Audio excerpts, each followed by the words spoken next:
ଗୋଟିଏ ସହର। ସେଇଠି ଥାଆନ୍ତି ବ୍ରହ୍ମଦତ୍ତ ନାମରେ ଜଣେ ବ୍ରାହ୍ମଣ। ଯୁବକ ଲୋକ, ତେଣୁ ସବୁ କଥାରେ ହୁଁ ଦସ୍ତିଆ। ମା କିନ୍ତୁ ବାରନ୍ତି, ହୁଁ ଦସ୍ତିଆ ନ ହେବା ପାଇଁ ଉପଦେଶ ଦିଅନ୍ତି। ଥରେ କିଛି କାମ ବ୍ରହ୍ମଦତ୍ତଙ୍କର ଅନ୍ୟ ଏକ ଗାଁରେ ପଡ଼ିଲା। ବ୍ରାହ୍ମଣ ସଙ୍ଗେ ସଙ୍ଗେ ବାହାରିଲା। ଦୂର ବାଟ। ମା ଏକଥା ଶୁଣିଲେ ବାରିଲେ, ଏକା ଯାଅନି ରେ ବାବା, କାହାକୁ ଗୋଟେ ସାଙ୍ଗରେ ନେ। ଲୋକେ କହନ୍ତି, ଏକ ଗଲେ ମରି, ଦୁଇ ଗଲେ ତରି।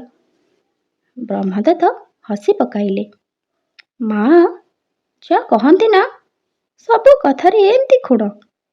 ମୁଁ ତ ଘରେ ଏକା, ଏଣିକି କୋଉଠୁ ଗୋଟେ ସାଙ୍ଗ ଖୋଜିବି? ନା ନା, ମୁଁ ଏକା ହିଁ ଯିବି। କ'ଣ ଏମିତି ହେଇଯାଉଛି ଯେ? ବାଟରେ ଗଲେ ଲୋକ ମିଳିଯିବେନି? ନା ନା, ତତେ ଏକା ଛାଡ଼ିବିନି। ହଉ ରହ, ମୁଁ ଏଇ ଆସୁଛି। ମା ଚାଲିଗଲେ ବାରିଆଡ଼କୁ। ସେଇଠି ଅଛି ତାଙ୍କର ପୋଖରୀଟିଏ। ସେଇଠି ଗୋଟେ କଙ୍କଡ଼ା ଧରି ଆଣିଲେ। ହସି ହସି କହିଲେ, ବାବା, ଏଇ ନେ ତୋ ସାଙ୍ଗ। କାହାକୁ ଖୋଜିବା ଦରକାର ନାହିଁ। ଏବେ ତୁ ଯା। କ'ଣ କରିବେ ବ୍ରହ୍ମଦତ୍ତ? ମାଙ୍କ କଥାକୁ ଟାଳିବେ କେମିତି? ହସି ପକାଇଲେ। ଆଉ କଙ୍କଡ଼ାଟିକୁ ଧରି ଗୋଟିଏ କର୍ପୂର ପୋଡ଼ିଆରେ ଭରିଦେଲେ। ପ୍ରତିଦିନ ଏହିପରି ସୁନ୍ଦର ସୁନ୍ଦର କାହାଣୀ ଶୁଣିବା ପାଇଁ ମୋ ଚ୍ୟାନେଲକୁ ସବସ୍କ୍ରାଇବ୍ କରନ୍ତୁ। ତାକୁ ରଖିଦେଲେ ଥଳି ଗୋଟିଏରେ।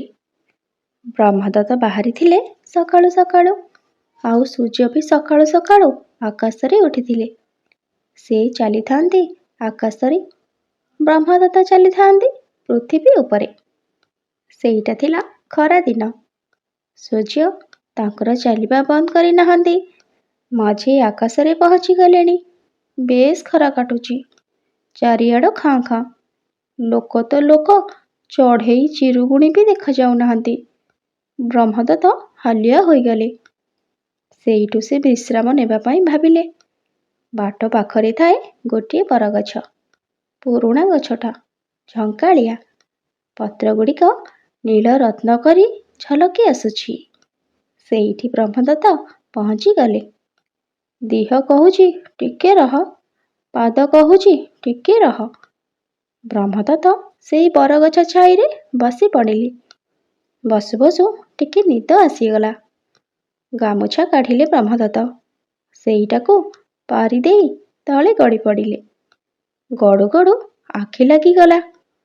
ଘଡ଼ିକ ପରେ ତାଙ୍କର ନାକ ଡାକିଲା ଘଡ଼ ଘଡ଼। ସେଇ ଗଛରେ ଥାଏ ନାଗଟିଏ। ବ୍ରହ୍ମଦତ୍ତଙ୍କ ଥଳିରେ କିଛି କର୍ପୂର ଅଛି।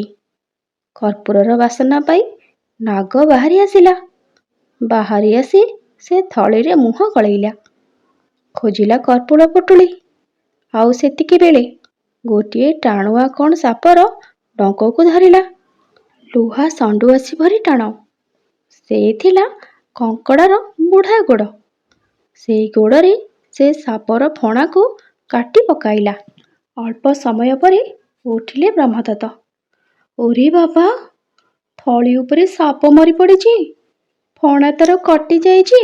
ବ୍ରହ୍ମଦତ୍ତ ଜାଣିପାରିଲେ ଯେ ଥଳିରେ କଙ୍କଡ଼ା ନିଶ୍ଚୟ ସାପକୁ ମାରିଛି। କଙ୍କଡ଼ାଟି ନଥିଲେ ଆଜି ଯେ କ'ଣ ହୋଇଥାନ୍ତା? ସାପ ଚୋଟରେ ତ ଜୀବନ ଯାଇଥାନ୍ତା। ମା ମୋର କେଡ଼େ ଭଲ କଥାଟିଏ କହିଥିଲା, ଏକା ଯାଅନି, କାହାକୁ ସାଙ୍ଗରେ ନେବା ଉଚିତ। ମାଙ୍କ କଥା ଅନୁସାରେ ଆଣିଥିଲି ସାମାନ୍ୟ କଙ୍କଡ଼ାକୁ, ହେଲେ ସେ ମୋତେ ବଞ୍ଚାଇ ଦେଲା।